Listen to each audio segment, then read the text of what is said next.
Welcome to Daily Scripture Reading. I do not own the rights to this music. 1 Kings chapter 3, beginning at verse 16 and ending at verse 28. This is the New King James Version. Now 2 women who were harlots came to the king and stood before him. And one woman said, O my lord, this woman and I dwell in the same house, and I gave birth while she was in the house. Then it happened the 3rd day after I had given birth, that this woman also gave birth, and we were together. No one was with us in the house except the 2 of us in the house.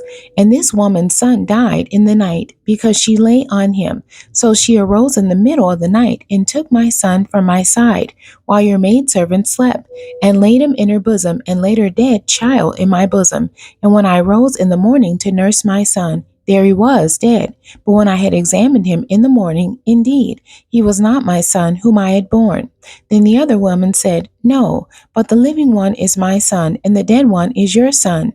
And the first woman said, No, but the dead one is your son, and the living one is my son. Thus they spoke before the king.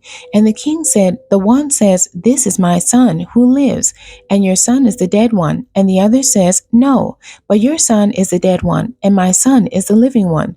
Then the king said, Bring me a sword. So they brought a sword before the king. And the king said, Divide the living child in 2, and give half to one and half to the other. Then the woman whose son was living spoke to the king, for she yearned with compassion for her son. And she said, O my lord, give her the living child, and by no means kill him. But the other said, Let him be neither mine nor yours, but divide him.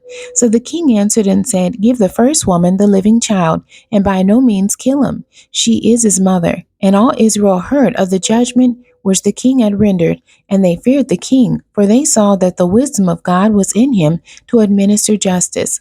The end. God bless you, and thank you for joining me today.